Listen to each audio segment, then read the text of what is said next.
Sa biglaang pag-ulan, isinisisi ni MMDA Chairman Francis Tolentino ang napakabigat na traffic na naranasan itong Martes ng gabi.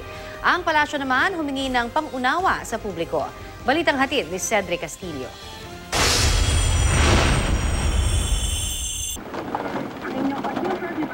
Kalbaryong traffic na sinabayan ng ulan at baha dahil sa thunderstorm. Ito ang doble pasakit na tiniis ng maraming commuter at motorista sa malaking bahagi ng Metro Manila.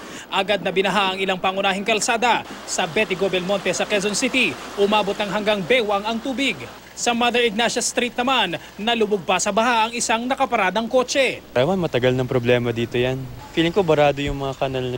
Karaniwan ang partner ng baha ang traffic. Sa bahaging Commonwealth Avenue, mistulang nag-alay lakad ang mga stranded na commuter.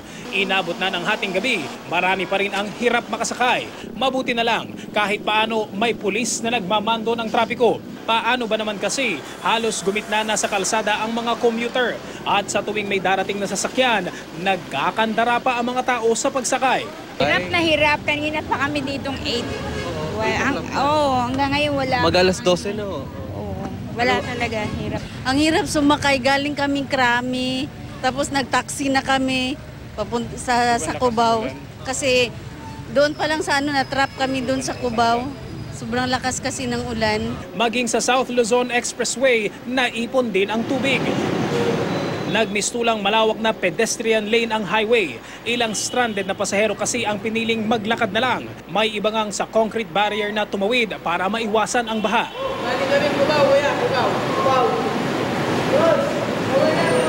Maging si Senator Bam Aquino naipit din daw sa traffic. Sa kanyang biyahe, napansin niyang panahon na raw talagang mag-isip na ng pangmatagalang solusyon sa kahindik-hindik na traffic.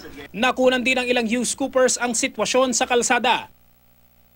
At sa iba't ibang traffic cams ng MMDA, itinigil din ang biyahe ng MRT sa bandang Magallanes dahil naaapektuhan din daw ang tren. Ayon kay MMDA Chairman Francis Tolentino, ang biglaang pagbaha ang pangunahing dahilan ng traffic. Andun din ako 2 oras din ako sa Guadalupe Bridge. Hindi, flash floods yung kagabi. Kailangan talaga mag-prepare din. Halos daily na ito. Rainy season. May kinalaman din ang kawalan ng disiplina at kaliwat ka ng road repairs. Pero paliwanag ng DPWH, wala raw kinalaman ang pagsasaayos ng mga lansangan sa pagbaha. Pero aminado silang hindi agad nabuksan ang ilang pumps na dapat sana ay hihigop ng tubig sa kalsada. Na-delay yung pagbubukas ng mga pumping station and on top of that, of the 8 pumps, only 4 were operational. Sagot ng MMDA, nagkaaberya raw sa generator set ng pump sa Tripa de Galina sa Pasay at posibleng dahilan kung bakit hindi gumana lahat ng pump. Pero itinanggi ng MMDA na nahuli sila sa pagbukas ng mga pumping station. Sa pagsisiyasat ng GMA News Research, lumalabas na sa lumipas na 4 na buwan, 6 na beses nang nagkakaroon ng matinding pagkakabul-buhol ng trapiko dahil sa pagbuhos ng ulan sa Metro Manila. Noon ngang July 22, sinabayan pa ng aberya sa MRT ang kalbaryo ng mga pasahero. At dahil ang pinakahuling thunderstorm na muli na namang nagparalisa sa Kamaynilaan, pwedeng-pwede raw mangyari ulit. Ang tanong, ganun-ganun na lang ba? Tiis-tiis na lang ulit next time?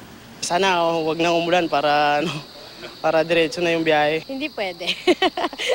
Siyempre hindi naman pwedeng tiis-tiis na lang. Yung mga tao ma-feel parang distrust to the government and to the authority na dapat talaga ay ma-action. This past few days, I believe na meron ginawa yung gobyerno natin to ease out the traffic sa EDSA. Sa isang statement, sinabi ni Presidential Spokesperson Sonny Coloma na naiintindihan daw ng pamahalaan ang pagdurusa ng publiko at humingi ito ng pangunawa.